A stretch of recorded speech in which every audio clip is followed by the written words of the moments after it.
आखिरकार नाथूराम गोडसे ने गांधी जी को गोली क्यों मारी थी? और क्या आप जानते हैं 14 अगस्त 1947 की रात को क्या हुआ था? और 14 अगस्त 1947 की रात को आजादी कैसे मिली थी? तारीख थी 14 अगस्त 1947। आज से तकरीबन 73 साल पहले चारों तरफ गहमा गहमी का माहौल था। एक तरफ लोगों के अंदर आजादी को लेकर उत्साह बढ़ता जा रहा था, मगर दूसरी तरफ अखंड भारत दो हिस्सों में बांटने की तैयारी पर था। समय रात के करीब 9 बज रहे थे। बिजली की गड़गड़ाहट के साथ दिल्ली की सड़कों पर जबरदस्त बारिश हो रही थी। अलग अलग जगह से आकर लोग रायसीना हिल्स पर इकट्ठे हो रहे थे।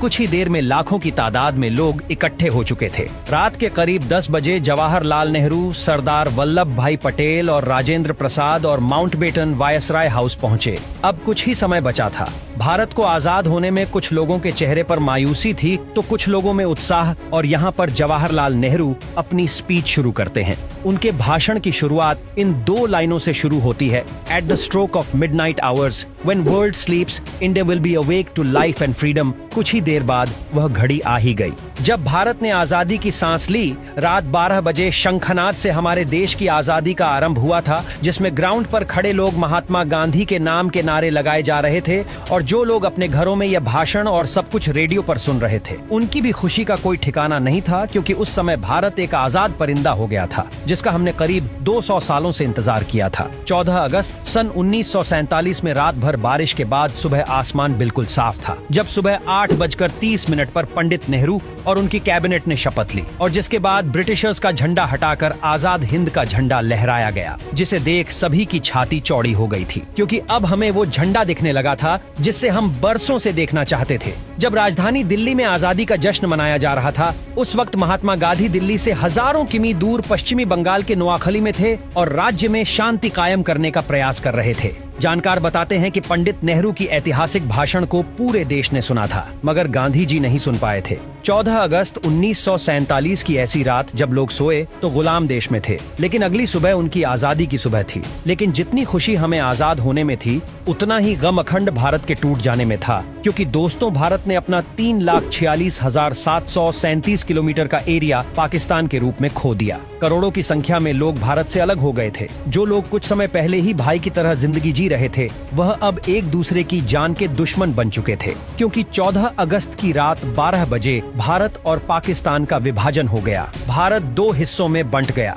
जिसमें एक हिस्सा पाकिस्तान और दूसरा हिस्सा हिंदुस्तान के नाम हो गया था, जिसकी वजह से कई सारे दंगे हुए। जो लोग खुद को पाकिस्तान में सुरक्षित महसूस समझते थे, वे वहां चले गए, और जो लोग भारत में सुरक्षित महसूस कर रहे थे, वे यहाँ पर आ गए। कहा जाता है कि करोड़ों लोग पलायन को मजबूर हो गए थे। इन दंगों में हजारों लोग मौत के घाट उतर गए थे। ये उस समय दुनिया का संभवतः सबसे बड़ा विस्थापन था, और ये सारा खेल अंग्रेजी हुकूमत का ही था, जिसने डिवाइड एंड रूल का खेल पहले से ही खेल रखा था, जहां पर उन्होंने हिंदुस्तान के अंदर हिंदू और मुस्लिम के बीच भर दिए थे। वरना आजादी के पहले तक हम सभी भाइयों की तरह साथ में जी रहे थे। वो तो अंग्रेजी थे जिन्होंने हमें हमारी जाति के आधार पर हमारा व्यक्तित्व याद दिलाया, जिसके बाद हम आपस में ही लड़ने लगे। और दोस्तों, हिंदुस्तान और पाकिस्तान के विभाजन की सबसे बड़ी वजह ये भी थी कि मोहम्मद अली जिन्ना देश के पहले प्रधानमंत्री बनना चाहते थे, लेकिन पंडित जवाहरलाल नेहरू को प्रधानमंत्री बनाने का वादा महात्मा गांधी पहले ही कर चुके थे, जिसकी वजह से मोहम्मद अली जिन्ना ने अपना अलग देश मांगा। और इसी वजह से ये सारा फसाद शुरू हुआ,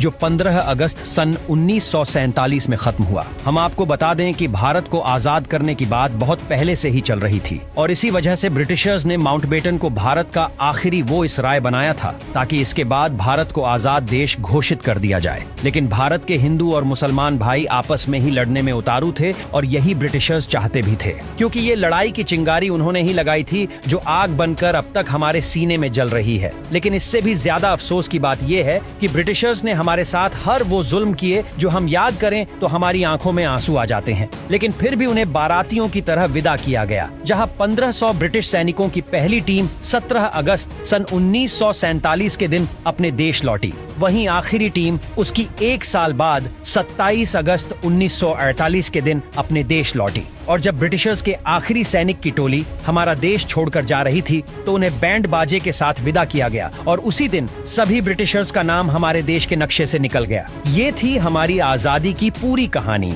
लेकिन क्या आप हमें बता सकते हैं कि जीस भारत का ख्याल करके हमारे देश की स्वतंत्रता सेनानियों ने अपनी जान गंवा दी थी और कई लोग अपनी आखिरी सांस तक हमारे देश की सेवा के लिए लड़ते रहे। क्या वो देश हम बना पाए हैं या नहीं? अपना जवाब हमें कमेंट के माध्यम से आप बता सकते हैं और वीडियो अच्छा लगा हो तो लाइक और शेयर करना न भूले। ऐसी ही और फैक्ट वीडियो को देखने के लिए फॉलो करें हमारे पेज को और सब्सक्राइब करें हमारे यूट्यूब चैनल को, जिसकी लिंक हमने नीचे कमेंट सेक्शन दे रखी है।